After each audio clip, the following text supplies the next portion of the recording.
तो आज की इस वीडियो में मैं एक्सप्लेन करने वाला हूँ अनलिमिटेड गाचा के 2 एपिसोड को। अगर आप लोगों ने इसका एपिसोड 1 अभी तक नहीं देखा है तो उसका लिंक डिस्क्रिप्शन में होगा, वहाँ से देख लेना। एपिसोड 3 की शुरुआत में 3 साल बाद एबिस के अंदर से होती है, जहाँ पर लाइट अपने नए आउटफिट के साथ अपने पैलेस में घूम रहा था। साथ ही साथ वहाँ की सारी मेड लाइट को ग्रीट कर रही थी। एपिसोड की शुरुआत में थोड़ी कंफ्यूजन सी हो सकती है, जिसको मैं क्लियर कर देता हूँ। लाइट ने एक नया किंगडम एबिस के अंदर स्टैब्लिश किया है और उस किंगडम में जितने भी लोग हैं वह सब अनलिमिटेड गाचा से आए हैं, चाहे वह नॉर्मल इंसान हो या पावरफुल। यहाँ तक कि इसमें एन और आर लेवल के लोग भी हैं जिन्हें काफी निचला दर्जा मिलता है। और वो वहाँ पर ओवरलोड की तरह चलते हुए कहता कि आज सबने सबसे अच्छा काम किया, जिसके लिए वो सारी मेड लाइट का शुक्रिया अदा करती हैं। उसी वक्त उनमें से कुछ मेड कह रही थी, मास्टर के मुंह से अपनी तारीफें सुनना कितना आरामदायक है। क्या हमने लाइफ में अपना सारा लक यूं ही खर्च नहीं कर दिया? तो तारीफ तो मिलनी ही थी। हे भगवान, ये काफी अच्छा है। मैं सचमुच उनके पैरों की अच्छी खुशबू सूंघना चाहती हूँ। और इसी तरह वहाँ पर सारी मेड बातें करने लगी थी। उनके इस शोर को देखकर मई भड़कते हुए लाइट से कही, मास्टर इन बड़बड़ाती फेरी मेड को चुप कराने की परमिशन दीजिए। लेकिन लाइट इसके लिए मना कर देता है। इसके बाद यहाँ से पैलेस के बाहर की तरफ आ गया था, जहाँ पर लाइट अपने नागरिकों को गुड मॉर्निंग करता है, जो सुनकर वो सब भी उसे गुड मॉर्निंग करने के साथ कहते हैं, मास्टर लाइट प्लीज यहाँ पर आए और हमारी नई डिश को चखिए, काफी बढ़िया है। मास्टर लाइट, हमारे पास स्नैक की कमी होने लगी है। उन सब की ऐसी बातों को सुनकर लाइट खाना चखने के लिए अगली बार कह देता है। साथ ही स्नैक की कमी वो जल्दी ही पूरा करेगा। तभी मई उससे कह रही थी, मैं यह मेक श्योर करूंगी कि इसे जल्दी ही ठीक कर दिया जाए, ताकि लोग ये ना सोचे कि यह कोई लॉजिकल समस्या है। उसकी इस बात का जवाब देते हुए लाइट बोलता कि पिछले 3 सालों में जनसंख्या काफी बढ़ गई है, इसलिए हमें पूरे सिस्टम में मॉडिफिकेशन कराने की जरूरत हो सकती है। वैसे क्वार्टेट में बाकी मेंबर्स क्या कर रहे हैं? इस पे मई बताते कि वे लोग पूरी ईमानदारी के साथ अपना मिशन पूरा कर रहे हैं और आयु की एबिस के ऊपरी पैरामीटर का पता लगा रही है और उनके नक्शे तैयार करने में लगी हुई है। साथ ही साथ एबिस के चारों ओर के फॉरेस्ट में मॉन्स्टर भरे हुए हैं। फिर वो उसे एली के बारे में बताती है, वे आपके ग्रेड प्लान के अनुसार नया मैजिक डेवलप करने के लिए कड़ी मेहनत कर रही है। तभी लाइट नाजुना के बारे में पूछता है, जिस पर मई बताने लगी, हमेशा की तरह वह पैलेस में गश्त लगा रही होगी। वह कॉम्बैट मुकाबले में काफी अच्छी है। इसके बाद यहाँ से नजुना की तरफ आ गया था, जहाँ पर वो गुनगुनाते हुए घूम रही थी। दूसरी तरफ लाइट जैक के पास आ जाता है, लेकिन उस बंदे को देखकर मई खुश नहीं दिख रही थी। पर जैक उससे कहता है, मैं इंतजार करते करते थक गया था, लेकिन इन सब के मुकाबले जैक का लेवल 7777 है, यानी थोड़ा सा कम। जबकि मई जैक को बताती है, जैक जैसा कि मैंने तुमसे पहले कई बार कहा है, तुम्हें मास्टर लाइट को प्रोफेशनल तरीके से रिस्पेक्ट करनी होगी। उसकी ऐसी बातों को सुनकर लाइट उसे चुप कराते हुए कहा कि उसे रहने दो, या ठीक है, क्योंकि मैं जैक को एक बड़े भाई की तरह देखता हूँ। तो ठीक है, मैं थोड़ी देर के लिए ट्रेनिंग पर जा रहा हूँ। तभी यहाँ से ट्रेनिंग की तरफ आ गया था, जहाँ पर लाइट ने काफी फुर्ती से जैक के पेट पर एक जोर का घूसा मार दिया था, पर इससे उससे ज्यादा फर्क नहीं पड़ा। यहाँ तक कि वो कहता कि सौभाग्य से वह मुझे यूं ही आयरन बंडेड बैरिकेड नहीं कहते, क्योंकि जो तुमने मुक्का मारा, अगर मेरी जगह पर कोई और होता तो वो अब तक मर चुका होता। जो कहते ही उसने लाइट पर हमला कर दिया, पर लाइट भी पीछे रहने वालों में से नहीं है, वो भी उसके हमलों का जवाब देता है। इसके बाद यहाँ से जोकर की तरफ आ गया था, जहाँ पर कुछ मेड उसे देखकर कहते कि टहलने निकली हो? नहीं, मेरा मतलब है गश्त पर। इस पे नाजुना बताती है, तुम शर्त लगा लो, मैं मास्टर लाइट के ऑर्डर को फॉलो कर रही हूँ, क्योंकि यह बहुत जरूरी काम है। ये बात सुनकर वो मेड कहने लगी, लेडी नाजुना, आपकी वर्क एथिक एडमिरेबल है। ये काफी राहत की बात है कि आप गश्त पर हो और हमें सेफ रख रही हो। अपनी तारीफें सुनकर नाजुना फ्लेक्स मारते हुए कह रही थी, अरे अरे, तुम तो मुझे शर्मिंदा कर रही हो। मैं तो केवल वही कर रही हूँ जो मास्टर ने मुझे करने को कहा है। इसके बाद यहाँ से लाइट के बेडरूम की तरफ आ गया था, जहाँ पर वो मई को देखकर काफी हैरान थी। नाजुना को अपने सामने देखकर मई पूछती कि क्या कुछ गड़बड़ है? वैसे भी तुम मास्टर लाइट के बेडरूम में क्या करने आई हो? जिस पर नाजुना बताती कि क्योंकि मैं पेट्रोलिंग पर निकली हूँ। पर मैं उसे समझाती कि यह इलाका काफी सेफ है, तो कहीं और जाओ। दूसरी तरफ नाजुना का कहना है, तुम मास्टर लाइट के कमरे में क्या कर रही थी? वह अभी जैक के साथ ट्रेनिंग कर रहे होंगे, है ना? उसकी इस बात पर मई घबराते हुए कहती है, मैं सफाई कर रही थी। ये मेड के रूल के अगेंस्ट है कि मैं कुछ भी ना करूँ, तब भी जब मास्टर लाइट आसपास ना हो। इसलिए मैं उनके क्वार्टर की सफाई और व्यवस्था कर रही थी। तो जैसा कि मैंने तुमसे कहा, तुम कहीं और जाकर पेट्रोलिंग कर सकती हो। दूसरी तरफ नाजुना उसके बेडरूम में जाते हुए कहती है, तुम सचमुच काम के लिए बहुत वफादार हो, लेकिन मुझे कहना होगा, बिस्तर ऐसा लग रहा है जैसे कि किसी ने अभी अभी लौटना और तकियों को सूंघते हुए पैरों को पटकना किया हो। तुमने इसे जानबूझकर ऐसा बनाया है। इस पे मैं झूठ बोलती है, तुमने बिल्कुल ठीक कहा, यह मेरी अनोखी बिस्तर बनाने की स्किल का हिस्सा है। उसकी ऐसी बातों को सुनकर नाजुना हैरान होते हुए उससे इसके बारे में और बताने को कहती है। फिर क्या मैं भी फ्लेक्स मारते हुए उसको बताने लगी, यह एक बिजनेस सीक्रेट है, इसलिए मुझे डर है कि मैं ऐसा नहीं कर पाऊंगी। जो सुनकर नाज़ुना खुश होते हुए कहने लगी, बिजनेस सीक्रेट जैसे कोई खास हुनर हो जो सिर्फ घर के काम आता हो। आप सच में मार्शल आर्ट के पहले और सबसे जरूर सामान के रूप में अपनी ग्लोरी पर खड़ी उतरी हो। भगवान का शुक्र है कि नाज़ुना के पास कोई ब्रेन सेल्स नहीं है। अरे मैं तो करीब करीब भूल ही गई थी। कुछ मिनट चाहती थी कि मैं आप तक मैसेज पहुंचाऊं, फिर वो उस मैसेज को पढ़ते हुए बताते कि तुम्हारा और मार्शल आर्ट के कमरे पर तुम्हारा एक अधिकार का एंड हो। हम मांग करते हैं कि हर किसी को उनका बेडरूम साफ करने का अधिकार मिले। अत्याचारी हेडमेड को हटाने के लिए यहाँ पर वोट करो। गैरेक गैरेक गैरेक, बस इतना ही। लेकिन तुम जानती हो कि मैं ये आखिरी वाली बात समझ नहीं पाई। क्या वे आपको किसी मैजिक या बीमारी के लिए जांच कराने को कह रही हैं? उसकी इस बात पर मई बताती है, तुम्हें इसकी चिंता करने की कोई जरूरत नहीं है। हेडमेड होने के नाते यह मेरी जिम्मेदारी है। मैं खुद उन मेड और उनकी दिक्कतों का समाधान करूंगी। इस जानकारी के लिए मई उसे कुछ पैसे दे देती है, जिसको लेने के बाद वो तुरंत निकल गई मार्केट की ओर, जहाँ पर नाज़ुना चीजें खरीदते हुए कह रही थी, चॉकलेट और पेस्ट्री, पोटैटो चिप्स और श्रिम्प क्रैकर्स। लेकिन यह मुझे इम्प्रेस नहीं करेंगे क्योंकि मेरा पेट चाहता है डोरा केक और मिल्क। जो सब लेने के बाद वो वहाँ से चली गई थी। अगले सीने में हम आयुयुकी को देखते हैं, जो उसकी शांति को भंग करने के लिए वहाँ पर नाज़ुना आते के साथ कहती कि तुम यहाँ पर क्या कर रही हो? क्या तुम एबिस के आसपास के फॉरेस्ट का पता लगाने के लिए सरफेस पर नहीं गई थी? पर वो उसके इस सवाल का जवाब मियाओ करके देती है। जो सब सुनने के बाद नाज़ुना कही, तुम जितना चाहो मुझे उतना मियाओ कहो, लेकिन मैं मार्शल आर्ट की तरह इसका मतलब नहीं समझ सकती। इस पे वो फिर से मियाओ कहती है। ये सुनकर नाज़ुना बोली कि क्या रास्ते में पेड़ थे? क्या मुझे उन्हें तुम्हारे लिए काट देना चाहिए? लेकिन मेरा मानना है कि तुम सचमुच में उस फॉरेस्ट का पता नहीं लगा सकती जिसमें कोई पेड़ ना हो, या हो सकता है कि तुम किसी मोस्ट पावरफुल मोस्टर से टकरा गई हो। मैं इसे संभाल सकती हूँ, ये काफी आसान होगा। मेरी बात सुनो आयोकी, मुझे पता है कि तुम्हें मुझसे पहले समन किया गया था, लेकिन मैं बूढ़ी और स्ट्रॉन्ग दिखती हूँ, तुम्हें पता है। इसलिए अगर तुमको जरूरत हो तो मुझ पर डिपेंड होने में संकोच मत करना। तभी आयोकी एक पर्चा दिखाते हुए अपनी भाषा को बदलकर हिंदी में बोलती है, मुझे कोई धमकी नहीं मिली है। मैंने उस नक्शे का कुछ हिस्सा पूरा कर लिया था जो मई चाहती थी, इसलिए मैं उसे देने के लिए वापस आ गई। अब ये सुनकर नाज़ुना उसे ठोकते हुए कह रही थी, तो फिर तुमने ये बात पहले क्यों नहीं कही? तुम काफी अजीब हो। खैर बाद में मिलते हैं, मैं अभी गश्त पर हूँ। जो कहने के बाद वो वहाँ से चली गई थी। तभी यहाँ से लाइट के थ्रोन की तरफ आ गया था, जहाँ पर नाज़ुना जोर से डोरायाकी चिल्लाती है। लगता है सब साफ है, लेकिन यह बहुत निराशाजनक है कि मैंने आज मार्शल आर्ट को नहीं देखा। जब वह इस थ्रोन पर बैठते हैं तो हमेशा बहुत अच्छे दिखते हैं। काश वह यहाँ होते। जब वो थ्रोन पर अपना गाल रगड़ ही रही होती है, तभी उससे एक गलती हो जाती है, जो देखकर नाज़ुना घबराते हुए उसे वहीं पर धरकर दुम दबाकर भाग चुकी। नेक्स्ट सीन में लाइट और जैक अभी भी ट्रेनिंग कर रहे थे। ट्रेनिंग के दौरान जैक कहता है, तुम क्या कहते हो, हम इसे बंद कर दे और नहाने के लिए चले मेरे दोस्त। जिसके बाद हम बाथ हाउस की तरफ आते हैं, जहाँ पर जैक लाइट से कहता कि तुमने अपनी बॉडी को वेपन के रूप में इस्तेमाल करने में काफी हद तक महारत हासिल कर ली है। केवल कुछ चुनिंदा लोग ही एबिस में तुम्हारे खिलाफ अपनी जगह बनाए रख सकते हैं। इसका मतलब यह है कि सरफेस पर और भी कम है, लेकिन वे लोग जीरो नहीं समझते। इस पे वो एग्री करते हुए कहा, मैं समझ गया, सरफेस की दुनिया अननोन चीजों से भरी है।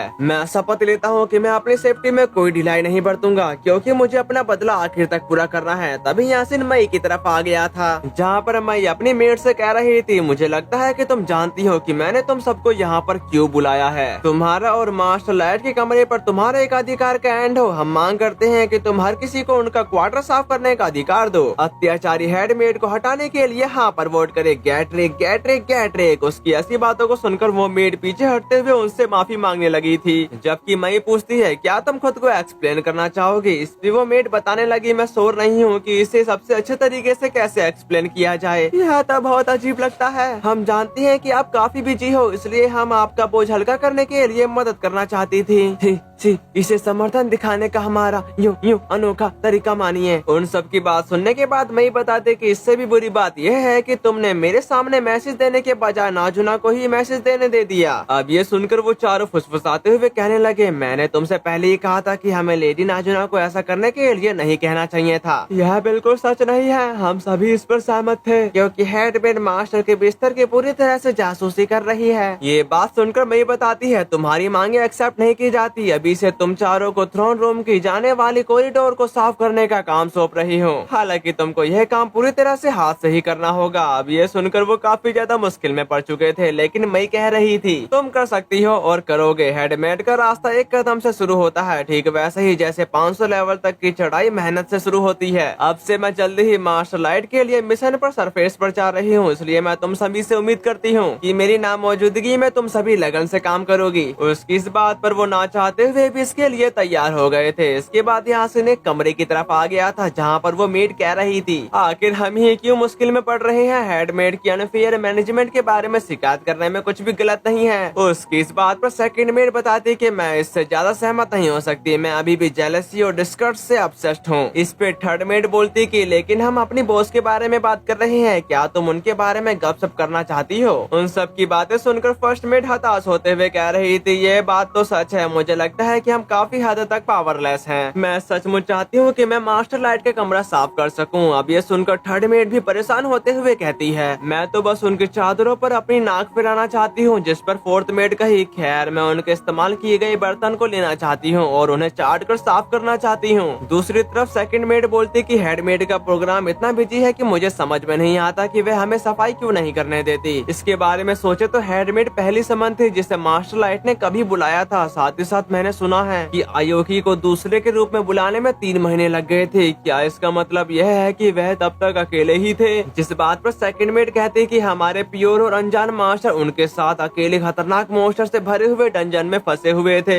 आगे की बात फर्स्ट मेड से पता चलती है, ये तो बताने की जरूरत नहीं है कि मास्टर लाइट उस समय हमारे लेवल से भी नीचे थे। इस तरह वो बात करते हुए वर्कआउट करने के साथ कहने लगे, हेडमेड कितनी लकी है, मैं उससे जेलसी फील कर रही हूँ, उसे तो आग में चलना ही होगा। अरे शायद हमें उसे शुरू करना चाहिए, काश हम जेलसी को एक पावरफुल कर्ज में बदल पाते जो उसे मार डालती। उसी वक्त वहाँ पर मई आ गई थी जो उनसे कह रही होती है, मैं बाहर जाने के लिए बस वहाँ से गुजर ही रही थी, तभी मैंने कुछ चुनिंदा शब्द सुने जो मेरी ओर डायरेक्टेड थे, जो कुछ इस तरह से, मरो मरो मरो। तुम सभी उस शब्द को चांट करने में काफी बिजी लग रहे थे। ये एक्सप्लेन करने की मेहरबानी करोगे कि क्यों? उसकी ऐसी बातों को सुनकर उन सभी की फटकर चार हो चुकी थी। पर मेड उसे बताने लगती है, मैंने आपके प्रति पूर्ण निष्ठा की शपथ ली है मिस्ट्रेस। हाँ, मैंने हमेशा आपको अपनी बॉस और सिस्टर के रूप में देखा है। मैं तो तब से ही आपकी सेवक बनना चाहती थी जब से मुझे समन किया गया था। मुझे अपना वफादार पिल्ला समझो। तभी मई कहती है, मरो मरो मरो। अब ये सुनकर उन चारों की बोलती बंद हो चुकी थी। तभी वो मेड समझाती है, हमें तो बस थोड़ी सी जलन महसूस हुई क्योंकि आप मिस्टर लाइट द्वारा समन किए जाने वाली पहले पर्सन थी। उसकी इस बात का जवाब देते हुए मई बताती है, ऐसा नहीं है कि मुझे शेयर करने का कोई दायित्व है, लेकिन आयोकी को बुलाए जाने से पहले के 3 महीनों के लिए मार्शल लाइट ने अपना पूरा समय सभी तरह की किताबें पढ़ने में बिताया और हर तरह की मार्शल आर्ट की प्रैक्टिस की। हमारे पास कभी भी उन अश्लील चीजों को करने का समय नहीं था जिसके बारे में तुम लोग इमेजिन कर रहे थे। मैं यहाँ इसलिए रुकी क्योंकि मुझे लगा कि मैं शायद तुम्हारे लिए कुछ ज्यादा ही सख्त हो गई थी और मेरे ऑर्डर्स सही नहीं थे, लेकिन मैं साफ तौर पर गलत थी। जाहिर है तुमने अभी तक इनफ काम पूरा नहीं किया है, इसलिए मैं तुमको थ्रोन रूम की सफाई का काम भी सौंप रही हूँ। उसकी ऐसी बातों को सुनकर उन चारों ने उसके पैर पकड़ लिए थे, पर मई की आंखों को देखकर उनको पता चल गया था कि हमें यह किसी भी हालत में करना होगा। तब यहाँ से थ्रोन रूम की तरफ आ गया था जहाँ पर मेड ने सफाई का काम शुरू कर दिया होता है। साथ ही साथ वो सफाई करते हुए कहते हैं, हेड मेड बहुत कठोर है। इस पे वो साफ कर रही मेड बताते कि अरे दोस्तों, क्या हम इसे सुबह तक खत्म कर सकते हैं? दूसरी तरफ एक मेड उसको साफ करते करते उसका विंग्स ही तोड़ देती है। हालांकि ये काम इसका नहीं है, पर इंजाम इसी पर आएगा। नेक्स्ट सीन में नाज़ुना अपना आर्मर उतारते हुए कह रही थी, शांति की रक्षा का एक और कामयाब दिन, बिल्कुल वैसे ही जैसे मास्टर लाइट ने ऑर्डर दिया था, सिवाय इसके कि मैं उन्हें बिल्कुल भी देख नहीं पाई। काश वो मुझे एक और ऑर्डर दे देते, फिर मैं पानी की सरफेस पर जाकर ऊपर बैठे सभी बेवकूफों को धूल चटा देती। मुझे उम्मीद है कि मैं कल उससे मिल सकूंगी। Good night master light. फिर हम अगले दिन का सीन देखते हैं जहाँ पर लाइट कहीं और ही जा रहा था, लेकिन वो एक गेट खोलकर बाहर की तरफ आ जाता है जहाँ पर वो दोनों बहस कर रहे थे। पर वो अपने सामने लाइट को देखकर नाज़ुना मटकते हुए उसके पास जाकर कहती है, तुम मुझे देखने के लिए आए हो? कल रात की मेरी इच्छा पूरी हो गई। साथ ही साथ एली का भी कहना है, उनकी ब्लेसिंग कभी भी पेट्रोलिंग के लिए तैयार नहीं होगी, तुम जैसी बद्धियादी पिगी के लिए। दूसरी तरफ लाइट आयोकी को सहलाने लगा था। अब ये देखकर वो उसके बारे में पूछते हैं, जिस पर लाइट बताने लगा, मैं उसके साथ एक असली बिल्ली की तरह सहलाने से खुद को रोक नहीं सका। जो सुनकर एली बोली, उसे भूल जाओ और मेरे साथ बेडरूम में चलो। उसकी इस बात का जवाब देते हुए लाइट कहता है, माफ करना पर आयोकी थोड़ा मुझसे दूर हो जाओ, अब समय आ गया है कि हम काम पर लग जाएं। उसी वक्त वहाँ पर अर्थ स्नेक आ गया था जो दिखने में काफी ज्यादा खतरनाक लग रहा होता है। उस अर्थ स्नेक को देखकर लाइट के हाथ कांपने लगे थे। साथ ही साथ वो कहता कि मैं अभी भी डर से कांपता हूँ जब भी मैं हेल हाउंड को देखता हूँ। उस दिन के ट्रोमा के कारण दूसरी तरफ उसके साथ ही काफी गुस्से में थे, जबकि नाज़ुना बोली,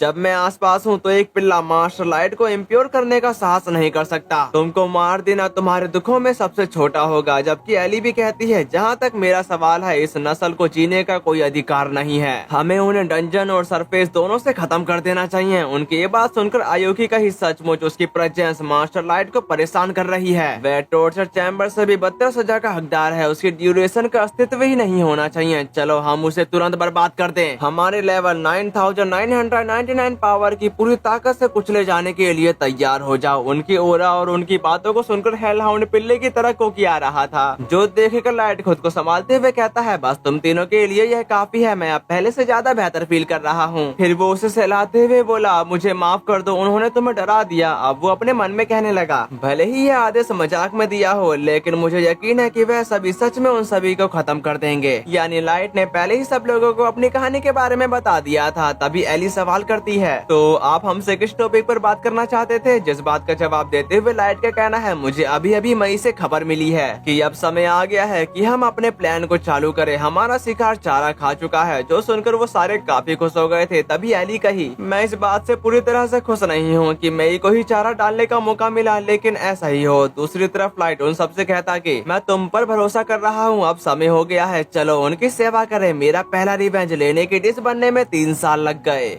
एपिसोड 3 की शुरुआत में वहाँ के सारे बीस्ट फोल्ड के लोग गारू की तारीफें करते हुए कह रहे थे, आपसे मिलकर अच्छा लगा बॉस। क्या आप मेरी बहन के साथ रिलेशन बनाना चाहेंगे? सर गारू, मुझे आपके रोमांचक कारनामों के बारे में कभी सुनना अच्छा लगेगा। उन सबकी ऐसी बातों को सुनकर गारू मन में कहा, यह यही है, मेगा स्टार आ रहा है चपरासियों, मेरी प्रशंसा करते रहो। तभी उसे एक इंसान दिखाई देता है जो कूड़े के अंदर से कुछ खाने के लिए ढूंढ रहा होता है। यह सब देखने के बाद गारू उसको हिट करते हुए उस पर थूकने के साथ कहता कि मेरी नजरों से दूर हो जाओ। इसके बाद यहाँ से शराब खाने की तरफ आ गया था, जहाँ पर वो शराब का आनंद ले रहा होता है, जबकि वो लोग उसे वाइन सर्व करते हुए कह रहे थे, सर गारू के लिए सबसे बढ़िया वाइन लेके आओ। उसी वक्त गारू उन सबको खाना एंजॉय करने के साथ कहता कि जो चाहो ऑर्डर करो, क्योंकि मेरे पास कई दिनों के लिए ढेर सारा पैसा है। जो सुनकर उसके साथी कहते हैं कि आप हम जैसे लो लेवल के लिए आइडल हैं बॉस। आपको स्लम्स के अनाथ रहने वाले बच्चों से लेकर जल्द ही पीक का लीडर बनता देखना चाहेंगे। यह तो पागलपन है। हम वुल्फ ट्राइब के रियल नंबर 1 के बगल में बैठे हैं। इस पर गारू बोलता कि खैर ये आसान नहीं है, हमें उस इंट्यूशन का इस्तेमाल करने के चतुराई पूर्ण तरीके सीखने होंगे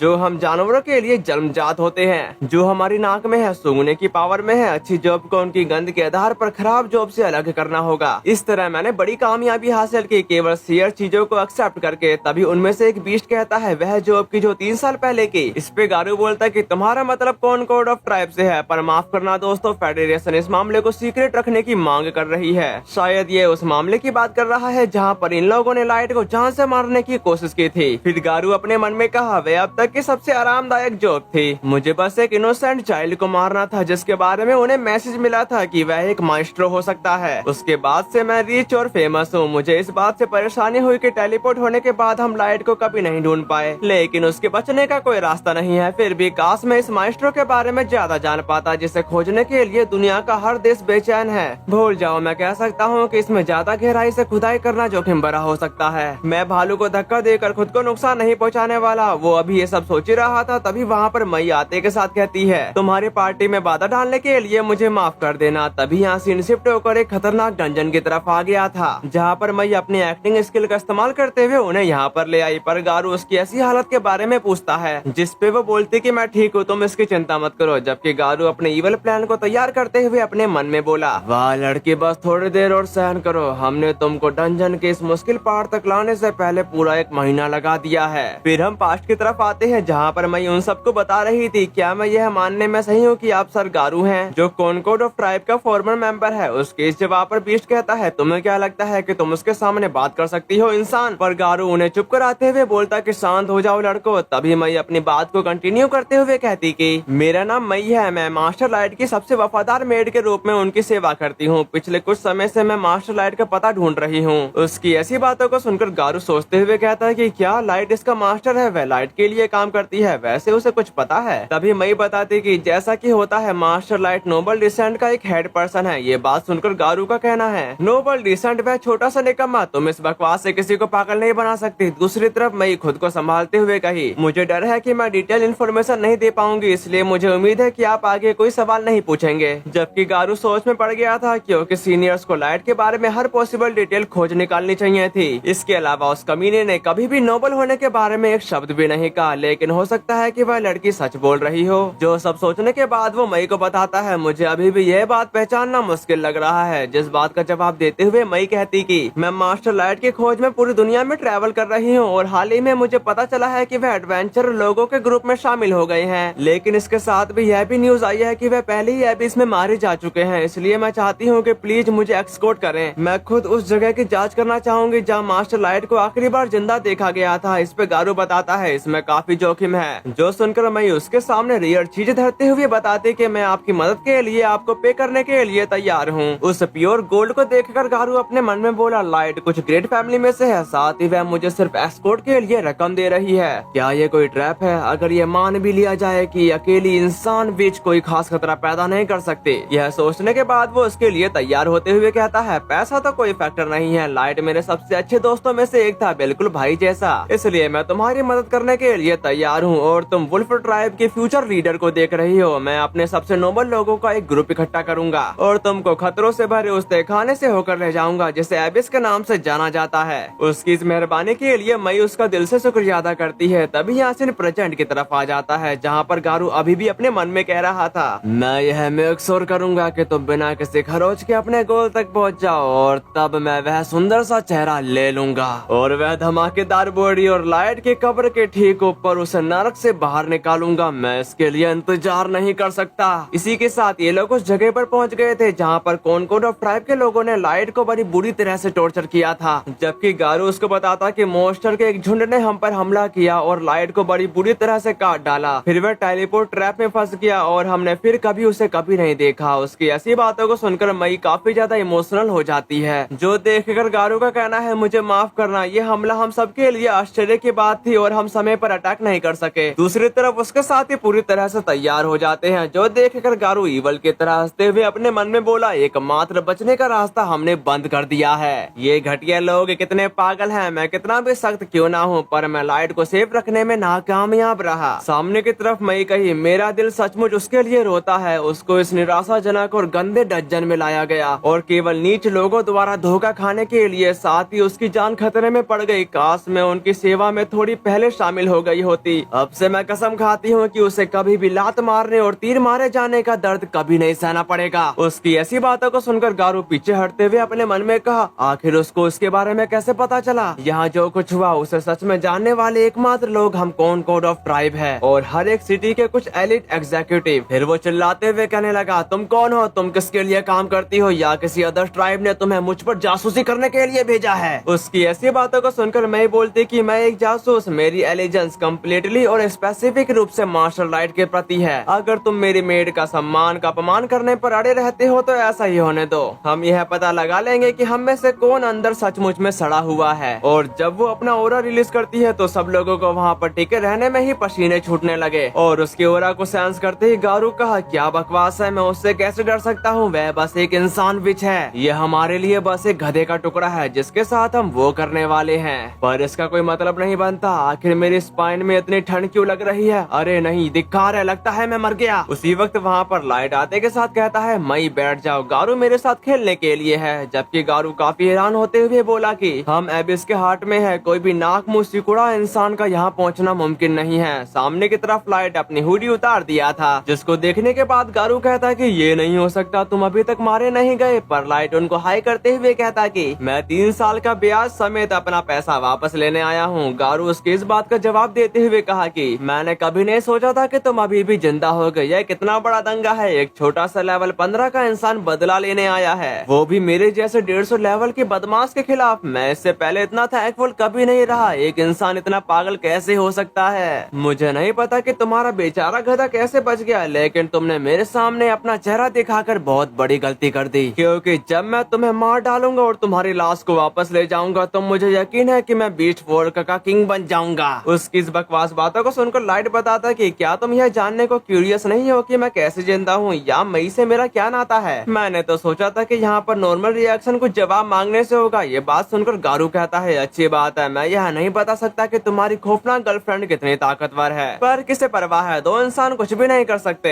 हम जैसे बीस्ट फोर्क के ग्रुप के खिलाफ। इसके अलावा मेरे अभी के लड़कों बंदूकों का लेवल 130 के ऊपर का है, तो हम तुम्हें कुचल देंगे। तुम कुछ नहीं बल्कि एक नॉर्मल इंसान हो जिसके पास एक बेकार सा गिफ्ट है, और मैं शर्त लगाता हूँ कि यह केवल एक लक ही था कि तुम बच गए, क्योंकि इस छोटी सी बच्ची ने तुम्हारी जान बचा ली। इस पर लाइट बोलता है कि खैर तुम इस बारे में गलत नहीं हो। जो सुनकर गारू और ज्यादा भड़कते हुए कहता है अब तुम्हारे पास कोई और उम्मीद नहीं है। जो कहते ही उसके साथियों ने लाइट पर हमला कर दिया, पर वो लोग उसके करीब भी पहुंच पाते उससे पहले ही मई उनका सर धड़ से अलग कर देती है, जो देखकर वहाँ के लोगों के साथ ही साथ गारू भी काफी हैरान हो गया था। जबकि मई बोलती कि जो भी मार्शल लाइट को धमकी देने की हिम्मत करेगा उसको इसका पे करना होगा, वो भी अपना सिर देकर। पर लाइट उसका शुक्रिया अदा करने के साथ कहता है जाओ और मेरे लिए बाहर जाने का रास्ता बंद कर दो। अपने मास्टर की ऐसी बातों को सुनकर मई काफी खुश होने के साथ बताती है यह मेरी खुशी की बात होगी, मैं मेड के रूल की कसम खाती हूँ कि उनमें से कोई भी नहीं बच पाएगा। उसकी ऐसी बातों को सुनकर वो सारे घबरा गए थे, जो देखकर गारू अपने साथियों पर चिल्लाते हुए कहा शांत हो जाओ बेवकूफो, ये एक छिपे हुए हमले की तरह था। ऐसी घटिया चालें ही किसी रो लेवल को हमें हराने का एक लौता तरीका था। तभी लाइट उन्हें बताता है इतने सालों बाद भी तुम्हें कोई बदलाव नहीं आया है और तुम्हें इस बात पर पूरा यकीन है कि इंसान अनफेयर है। इस पे गारू भड़कते हुए कहता कि मुझे मत हंसाओ, इंसान तो बस एक कमजोर और हारे हुए प्राणी है जिनके पास माना का छोटा सा पूल है। तुम लो लेवल के कूड़े हो, क्योंकि असली ताकत ऐसी दिखती है। उसकी ऐसी बातों को सुनकर लाइट कहता कि हर एक रेसिस द्वारा हासिल किए जाने वाले लेवल आमतौर पर काफी अलग होते हैं, और इसके साथ ही साथ होने वाले भेदभाव ने ही इंसानों के प्रति व्यापक तिरस्कार को जन्म दिया। उसके इस बात का जवाब देते हुए गारू बताता कि अरे नहीं, बिल्कुल नहीं, हम वुड चैन से भी हायर हैं, तुम हारने वालों की एबिलिटी से भी कहीं ज्यादा। इस पे लाइट सवाल करता है ठीक है तो बताओ तुम्हारे 2 आदमी कैसे मारे गए। उसके इस बात का जवाब देते हुए गारू बोलता है कि तुमने जरूर कोई मैजिकल आइटम या कुछ और का इस्तेमाल किया होगा, ऐसा दिखावा मत करो कि तुम काफी स्ट्रॉन्ग हो इंसान। पर वो उसकी नजरों को देखकर कहा तुम मुझे ऐसे क्यों देख रहे हो। जो कहते ही उन सब ने एक साथ लाइट पर अटैक कर दिया था। दूसरी तरफ लाइट अपने स्टाफ का इस्तेमाल करते हुए उन सब की हवा में ही बैंड बजा दी होती है। इतनी बुरी तरह से मार खाने के बाद गारू गुस्सा करते हुए कहता है कमीने कचरा इंसान, तुम एक लूजर हो लाइट, मुझे नीचा दिखाने की हिम्मत मत करना, क्योंकि मैं तुमसे बेहतर हूँ। मैं तुम्हारे चेहरे से वह चापलूसी भरी फीलिंग मिटा दूंगा और तुम्हारे मुंह पर सूसू करूंगा। अब समय आ गया है, उठो मेगा बीस्ट फेनेरिड। इसी के साथ उसने एक फेनेरिड को समन कर लिया था जिसका लेवल 500 था। उस कमजोर बीस्ट को देखकर लाइट उसको बताता है चलो मैं तुमसे वादा करता हूँ कि मैं यहाँ से एक कदम भी नहीं हिलूंगा, इसलिए जो चाहो वो करो। उसकी बेवकूफ भरी बातों को सुनकर गारू कहा क्या तुम इतने मजाकिया हो, चलो कोई बात नहीं, मैं इस ईवल बॉय का आज नामो निशान मिटा दूंगा। जिसके बाद गारू का बीस्ट काफी खतरनाक अटैक लाइट पर चल चुका, और यह अटैक इतना ज्यादा पावरफुल था कि आम पर्सन एक ही बारी में मारा जा सकता था। पर लाइट की बात अलग थी, उस बंदे को सही सलामत देखकर गारू का मुंह खुला का खुला रह गया था। सामने की तरफ लाइट अपने कपड़े साफ करते हुए कहता है ये काफी मजेदार अटैक था जिसने धूल उड़ाने के अलावा कुछ भी नहीं किया। जबकि गारू हक्का बक्का होने के साथ कहता कि क्या उसके पास इतनी ताकत है कि वह 500 लेवल के बीस्ट के हमलों को इतनी आसानी से नाकाम कर सके। दूसरी तरफ लाइट का कहना है खैर मुझे लगता है कि इसका मतलब है कि अब मेरी बारी है। खैर तुम जानते ही हो इस कुत्ते को फेनरिड बताना, इससे लोगों को गलत फहमी हो सकती है। चलो मैं तुम्हें दिखाता हूँ एक असली Fenrir, real level 9000 ultra rare card primal god wolf Fenrir. इसी के साथ वहाँ पर एक खूबसूरत व्हाइट फेनरिड समन हो गया था। उस बड़े क्रिएचर को देखकर उन सभी के होश उड़ चुके थे, और वो फेनरिड आते के साथ अपनी एक ही फूंक का इस्तेमाल करते हुए उस वुल्फ को तबाह बर्बाद कर देता है। अब अपने बीस्ट को इस तरह तबाह होता देखकर गारू हैरान होते हुए कहता है क्या तुम्हारे पास इतना पावरफुल बीस्ट है कि पलक झपकते ही मेरे फेनरिड को खत्म कर सकता है। जिस बात पर एग्री करते हुए लाइट अपना लेवल दिखाता है। अब इस लेवल को देखकर गारू बोला कि जरा रुको, तुम धोखेबाज हो है ना, मेरा मतलब है कि तुम बिल्कुल भी वैसे नहीं दिखते हो जैसा वह 3 साल पहले दिखता था। वही चेहरा और बॉडी, लेकिन कोई भी नॉर्मल इंसान अब तक काफी बड़ा हो गया होता। उसके इस बात का जवाब देते हुए लाइट कहता है मैं जवानी का ब्रेसलेट पहनता हूँ, यह मुझे बूढ़ा होने से रोकता है। क्या तुम जानते हो कि मैं इसका इस्तेमाल क्यों करता हूँ? क्योंकि मुझे उस समय के सारे दर्द, गुस्सा और निराशा को याद दिलाने के लिए। उसकी ऐसी पावर और इरादे को देखकर गारू उससे माफी मांगते हुए कहता है मैं आपसे माफी मांगता हूँ, मेरे पास फेडरेशन के ऑर्डर्स को फॉलो करने के अलावा कोई और चॉइस नहीं थी। तुम्हें चोट पहुँचाने का इरादा मेरा कभी नहीं था, आज की प्लानिंग इन्हीं लोगों ने बनाई थी। अपने बॉस की ऐसी बातों को सुनकर वो लोग उस पर गुस्सा करने लगे थे, पर वो उन्हें चुप कराते हुए बताता कि मैं मानता हूँ कि मैंने आपके विश्वास को तोड़ा है मास्टर लाइट, लेकिन क्या आपको वो सारे पल याद हैं जो हमने एक साथ बिताए थे? तो जरा हिम्मत करो और कम से कम मुझे तो छोड़ दो प्लीज मास्टर लाइट। तभी लाइट मास्टर और उसको जिसने ऑर्डर दिया था उसके बारे में सवाल करता है, लेकिन गारो ये बताने को तैयार नहीं था, इसलिए लाइट उसके साथियों से यही सवाल करा। पर उसके साथियों को भी इसके बारे में कुछ भी नहीं पता था, इसलिए मैं उन सब के टुकड़े टुकड़े करते हुए कहती है मास्टर लाइट को धोखा देने की किसी भी कोशिश के लिए सजा है मौत। अब ये देखकर गारू का मुंह निकल गया था। साथ ही साथ वो बताता है, सच कहना तुम्हारे पास जो अपार शक्ति है उसे देखते हुए मुझे यकीन है कि फाइट शुरू से ही तुम्हारी साइड में थी। हालांकि चाहे तुम्हारा लेवल कितना भी क्यों ना हो, तुम फिर भी एक ही पर्सन हो। वर्ल्ड के अलग अलग नेशन वेपन और आर्मर स्पेशल आइटम का भंडार इकट्ठा करने में कई साल लगा दिए हैं। एक बार जब वह तुम्हारे खिलाफ हो जाते हैं तो मुझे डर है कि तुम्हारे लिए भी यह मुश्किल समय हो सकता है। उसके इस बात का जवाब देते हुए लाइट कहा, मैंने तो बिल्कुल यही अनुमान लगाया था। आखिरकार बैटलफील्ड में एक पर्सन केवल इतना ही कर सकता है। वैसे भी मेरे लिए तुम्हारे पास और भी सवाल है, लेकिन हम पहले टेलीपोर्ट करेंगे, ठीक है? इसके बाद लाइट अपने अनलिमिटेड गाचे का इस्तेमाल करते हुए टेलीपोर्ट होकर अपने किंगडम की तरफ आ गया था, जहाँ पर गारू इतनी बड़ी आर्मी को देखकर काफी ज्यादा हैरान हो जाता है। पर जब लाइट अपने थ्रोन की तरफ बढ़ना शुरू कर देता है तो वो पूरी फोर्सेस उसके सामने झुक जाती है। साथ ही साथ सीढ़ियों पर सबसे ज्यादा खतरनाक पावरफुल लोग थे।